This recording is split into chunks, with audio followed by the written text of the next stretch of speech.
Nuestra historia de hoy se desarrolla, como habrán notado por la imagen detrás de mí, en África. Exactamente, uno de los personajes detrás de mí es uno de los protagonistas, no directos, sino indirectos.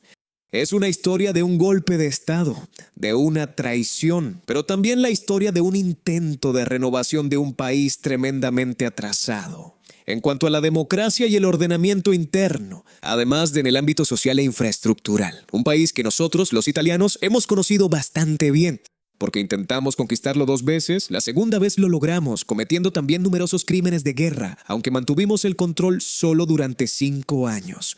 Un país que hasta hace medio siglo fue gobernado por una monarquía absoluta, una de las últimas. Un país que ha sido celebrado, sobre todo por sus instituciones religiosas, la música reggae y por Bob Marley. Un país que se llama Etiopía y que hace muchos años, en diciembre de 1960, 4 meses gratis y la habitual garantía de satisfacción o reembolso. A mis espaldas pueden ver a grandes personajes de la historia africana. Uno de ellos, Tafari Mekonnen, nombre secular de Haile Selassie.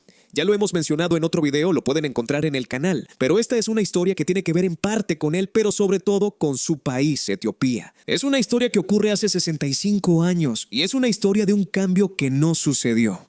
¿Conocen la teoría del caos? La famosa mariposa que agita las alas en Tokio y hace que llegue el tifón a Río de Janeiro. Pues más o menos estamos ahí. ¿Qué hubiera pasado si? Y faltó poco para que ese sí se hiciera realidad. Realmente faltó muy poco. Tal vez faltó un poco de coordinación. Tal vez faltó un poco de decisión. Quizá hubo esos pequeños detalles esparcidos aquí y allá que determinaron el curso de la historia, como ha sucedido en muchas otras ocasiones. Entonces, nuestra historia comienza el 13 de diciembre de 1970. Estamos en Addis Abeba. Es la capital de Etiopía. En esa época, Etiopía todavía es un imperio que fue restaurado en 1941 por el mismo Haile Selassie, al mando de la Fuerza Gedeón y de las tropas británicas que expulsaron a las italianas, que habían destronado al emperador justo 5 años antes. Desde ese día, desde ese mayo de 1941 hasta diciembre del 60, casi nada había cambiado en Etiopía. Sí, ya no existía la administración civil y militar italiana. Habían regresado los viejos ras, pero sobre todo, más allá de la presencia de una clase pequeña burguesa italiana que permaneció en el lugar incluso después de la expulsión del fascismo, Etiopía siempre había permanecido igual. Un país extremadamente feudal, aferrado a sus tradiciones de manera obstinada, impermeable a cualquier cambio. Y de eso se dio cuenta un político joven, un político llamado Germain Newey. Era un hombre que intentaba cambiar las cosas. Nació en 1924 en pleno imperio. En esa etapa que había visto la lenta, pero inexorable, transición desde los últimos controles de la reina Sauditú hacia el dominio de Haile Selassie. Y poco a poco, Germain Newey, que había estudiado, que había hecho carrera dentro del establishment, se dio cuenta de todas esas distorsiones que no funcionaban, porque Etiopía, sí, había vuelto a ser independiente, pero era todo menos un estado moderno. Y de eso se dio cuenta Germain Newey. Después de que terminó los estudios secundarios en la escuela Haile Selassie de Addis Abeba, ganó una beca para Estados Unidos. Se graduó en letras en la Universidad de Wisconsin. Luego obtuvo una maestría en ciencias sociales en la Universidad de Columbia en 1954. A los 30 años de edad, Germain Newey regresó a casa, hizo carrera en el gobierno y se convirtió en gobernador de provincia. Y aquí comenzaron sus problemas de trabajo y problemas con la sociedad. En 1958, Newey se convirtió en gobernador de la provincia de Bolaita, pero solo permaneció 1 año. En Bolaita no lo querían, no tanto la población, sino los grandes terratenientes, los feudales. Los propietarios de tierras que lo veían como un agitador, incluso lo llamaban comunista. Entonces fue trasladado a una región periférica, el Ogaden, pero también aquí el cargo duró apenas 1 año. Newey intentaba introducir cambios en su administración, animaba a los ciudadanos a ser promotores de iniciativas sociales. Los animaba a pedirle al gobierno la construcción de infraestructuras, carreteras, puentes, escuelas, puestos de atención médica, hospitales, lo que era necesario para transformar finalmente a Etiopía en un país moderno. Pero cada vez Newey se topaba con la negativa de los terratenientes, que no querían saber nada de ceder la tierra ni de ceder el poder. porque en un país feudal, en un país atrasado, poseer la tierra significa controlar el hambre y por lo tanto a la población. Una y otra vez, los terratenientes se habían hecho escuchar ante el gobierno central para que trasladaran a ese gobernador incómodo, que finalmente fue asignado a Chigiga, donde se enfrentó directamente con la pobreza, una pobreza desoladora, mientras los nobles, los terratenientes, incluso el clero copto, literalmente se daban banquetes. Los pobres se veían obligados a mendigar lo que sobraba de los banquetes. Y a veces ni siquiera lograban hacerse de algún hueso para roer, porque los guardaespaldas y los militares se interponían entre los restos de los banquetes. Y los pobres que se agolpaban cada vez implorando con las manos extendidas, solo un pedazo de pan o un resto de algún carnero que se había cocinado, mejor dárselos a los chacales. A los buitres esos restos antes que dárselos a los pobres. O sea, pero Yerma Meneway se había quedado impactado por todo esto y también se había convencido de una cosa, que en Etiopía no era posible cambiar la historia, cambiar la sociedad hasta que no se cambiara la forma de gobierno. En Etiopía, desde su restauración, Haile Selassie había instaurado el verdadero puño de hierro. Decidía todo solo, con su consejo de la corona y con el gobierno que él mismo nombraba. Por más que en el extranjero Etiopía pudiera ser vista como un estado autónomo independiente, incluso orientado hacia la democracia, en su interior no era más que una dictadura, la dictadura del emperador. Años después, la periodista italiana Oriana Fallaci relataría un detalle nada menor. Etiopía era una dictadura tan cerrada y obtusa que la radio local no tenía televisión. Etiopía en esa época transmitía siempre el mismo boletín de noticias, siempre con el mismo orden, siempre el emperador que había hecho algo, que había inaugurado un puente ferroviario, que había realizado una visita en un estado extranjero o que había promulgado una ley. Incluso cuando ocurría una gran desgracia, como un accidente aéreo en el aeropuerto de Addis Abeba, las primeras palabras del noticiero de radio siempre eran: hoy Su Majestad Serenísima, el emperador Haile Selassie, ha hecho. Esta era Etiopía. Y esta Etiopía, Germa Meneway quería cambiarla. Para lograrlo, había contactado a su hermano Mengistu, que a diferencia de él, no era un administrador civil. Mengistu Meneway había hecho carrera en otra parte de la maquinaria organizativa etíope. 5 años mayor que Germa Meneway, Mengistu se había convertido en un oficial del ejército y había escalado la jerarquía hasta convertirse en el comandante de la Kebur Sebania, la Guardia Imperial, el cuerpo de élite de todo el ejército etíope. Un cuerpo entrenado por instructores extranjeros, principalmente estadounidenses e israelíes, porque en ese periodo la Etiopía de Haile Selassie escuchaba principalmente 2 voces en el extranjero, la de Washington y la de Tel Aviv, la Kebur Sebania. Era una división de infantería mecanizada, equipada también con tanques, devota al emperador hasta la muerte y devota a su comandante. Mengistu Meneway al principio no estaba tan convencido del plan de su hermano. Primero que nada porque conocía a sus subordinados y conocía el fanatismo a favor del emperador. Y también porque sabía que la sociedad etíope tenía dificultades para aceptar cambios importantes. Pero el plan de los 2 hermanos Meneway también había recibido el apoyo de otros conspiradores. Conspiradores que también estaban dentro de la maquinaria militar etíope. Por ejemplo, el coronel Warkena Gabayao, el jefe de la seguridad imperial, el hombre al que respondían los guardaespaldas de Haile Selassie. O el jefe de la policía, el general Segedibu.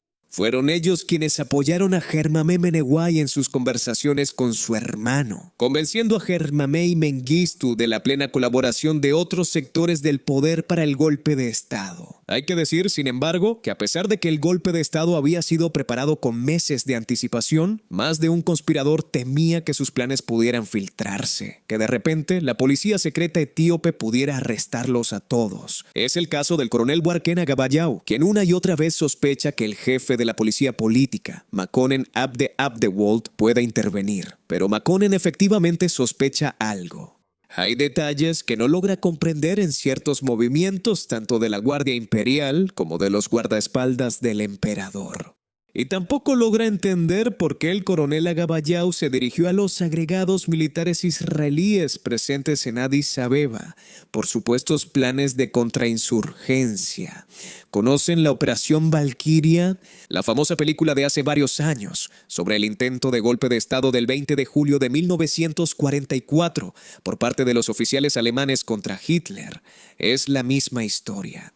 También en este caso se toma un plan de contrainsurgencia y se utiliza para dirigir un golpe de Estado.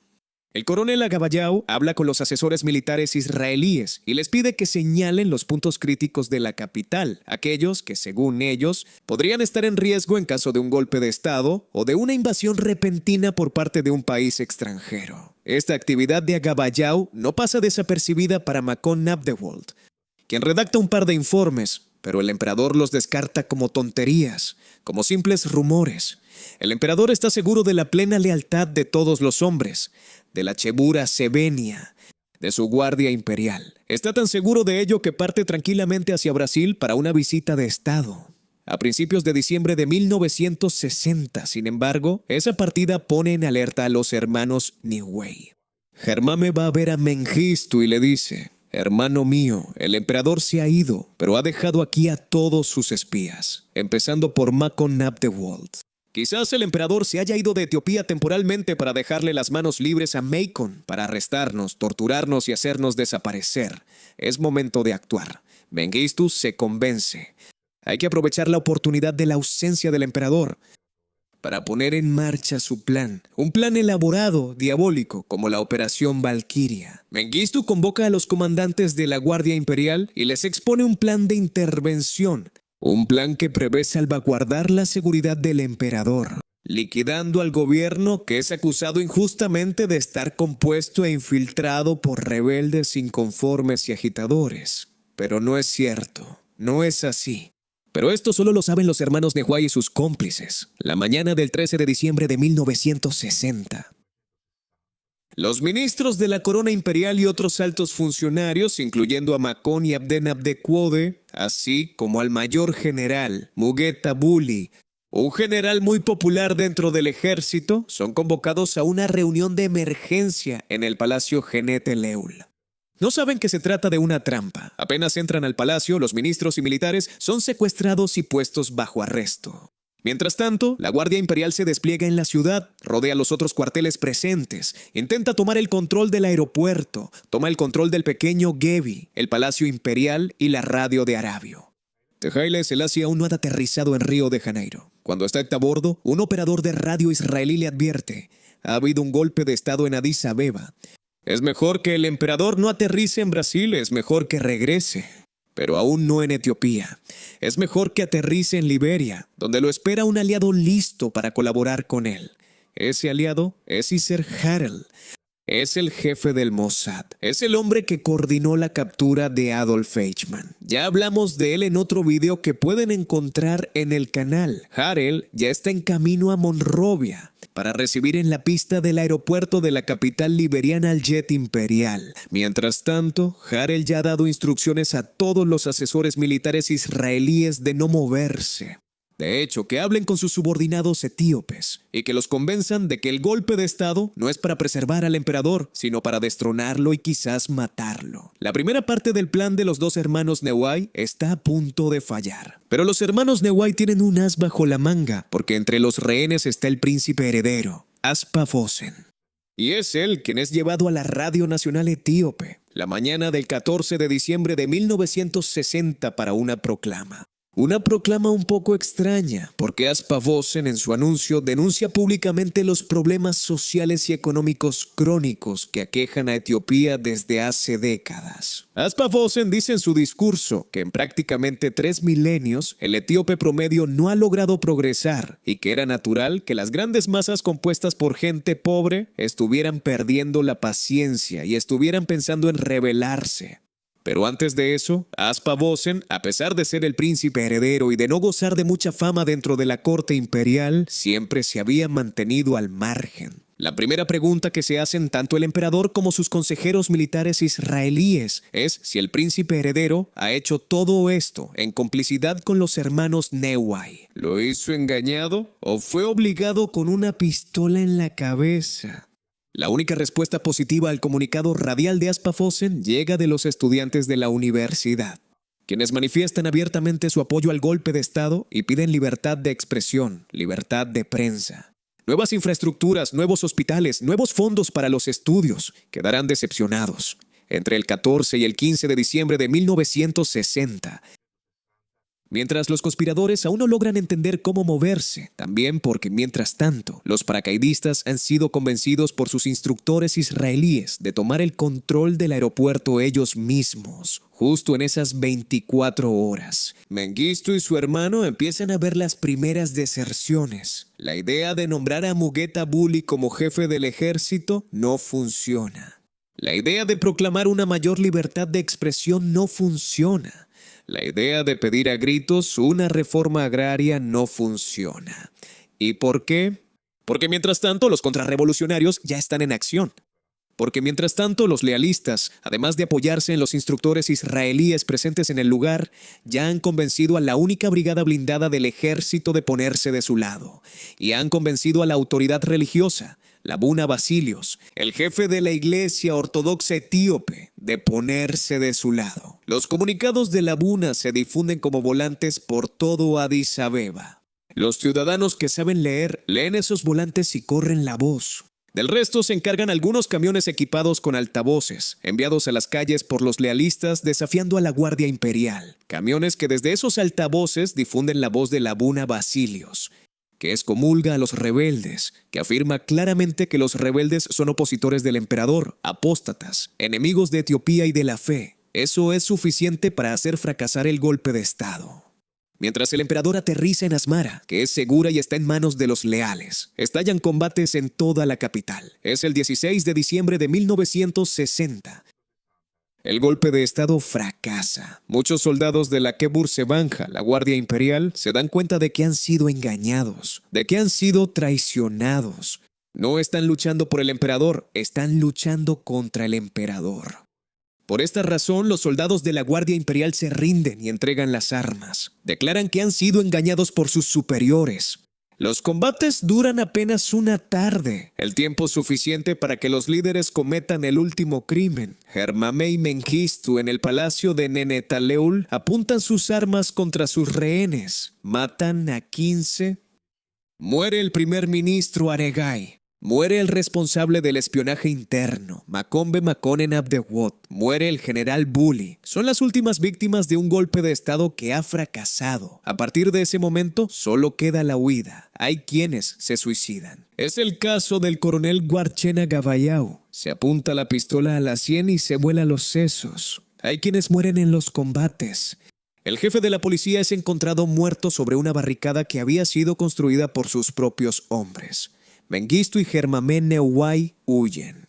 Intentan de alguna manera llegar a Kenia, pero su fuga dura apenas una semana. Es la víspera de Navidad de 1960, cuando el ejército logra encontrarlos y rodearlos. Los dos hermanos Neway no quieren ser capturados, no quieren sufrir la vergüenza de un juicio, y mucho menos el pelotón de fusilamiento. Mengistu saca su revólver y le dispara a Hermamé. Sus últimas palabras a su hermano son: perdóname. Mengistu apunta el arma hacia sí mismo, pero lo desarman antes de que pueda disparar el tiro fatal. Solo queda herido. Es capturado, lo llevan a Addis Abeba, lo juzgan de manera sumaria y lo ahorcan en la plaza pública. Pero no está solo en ese cadalso. A su lado, al día siguiente también está el cadáver de Hermamé, también el ahorcado ya muerto. Los cadáveres de los hermanos Neway permanecen allí, en la plaza principal de Addis Abeba, durante 3 meses, como advertencia, para dejar claro que el emperador no perdona, para dejar claro que el sistema etíope es eterno. No puede cambiar. El fallido golpe de Estado de diciembre de 1960 cuesta alrededor de 2,000 víctimas para no cambiar nada. Haile Selassie permanecerá en el trono casi 15 años más, cada vez más sordo a las demandas de cambios. de adaptaciones, de progreso, de obras para su país, cada vez más decidido a gobernar con mano de hierro. Y será otro Mengistu. Se trata de Mengistu Haile Mariam. Varios años después, para destronarlo, este Mengistu también es un militar, pero no es un soñador como los hermanos Neuwai. Es simpatizante de la Unión Soviética y tiene la intención de tomar las riendas de Etiopía no para transformarla en un estado moderno, sino para convertirla en otro tipo de dictadura, de la dictadura personal del emperador a la dictadura militar de una junta. Y eso es lo que hará Mengistu Haile Mariam, derrocando a Haile Selassie. Lo relegó a un pequeño alojamiento en el pequeño Kebi y finalmente lo hizo asesinar una noche, con una almohada presionada en la cara. Luego hizo que lo enterraran dentro del baño del mismo Palacio Imperial. Un final sin gloria para el rey de reyes, el rey, el heredero de Salomón, el emperador milenario. Un final que, sin embargo, si queremos verlo con un poco de ironía, era natural para el hombre que había querido ser a toda costa el dueño absoluto de la tierra de Judá y que al final fue traicionado. Traicionado por esa clase militar que él mismo había alimentado como apoyo absoluto de su régimen y que se le había volteado en contra, primero con los hermanos Neuwai y luego con el Derg, la junta. Y esto nos enseña una cosa, que las dictaduras para existir siempre necesitan un apoyo militar. Pero cuando los militares cambian de opinión, y puede suceder, entonces para los dictadores ya no hay espacio, ya no hay tregua, ni siquiera existe lo que se llama la piedad cristiana. Bienvenidos de nuevo a Dentro la Historia, el canal para quienes aman la historia contemporánea. Ya lo saben desde hace tiempo, hemos lanzado, además de nuestro canal que lleva más de 4 años activo, además de nuestra plataforma de podcast, también nuestro sitio oficial Dentro la Historia, donde encuentran todos nuestros contenidos, nuestros artículos, nuestros análisis en profundidad y 2 áreas especiales más. La primera es nuestra exclusiva tienda en línea, donde pueden comprar si lo desean nuestros artículos promocionales y nuestra ropa, si quieren vestirse como nosotros, si sobre todo quieren echarnos una mano. A nivel económico, para seguir desarrollando un producto siempre de altísima calidad y con grandísimos contenidos siempre nuevos. El otro, en cambio, es completamente gratuito y es nuestro boletín mensual, que llega al inicio de cada mes, a la bandeja de correo de nuestros suscriptores con muchísimos contenidos. No puedo hacerles spoiler de todos, sino, ¿para qué se los cuento? En ese caso, ni siquiera debería enviar el boletín. Pero si tienen curiosidad, vayan al sitio de Dentro la Historia, soliciten en el área correspondiente su copia del boletín exclusivo y luego, si quieren, háganos saber qué piensan al respecto.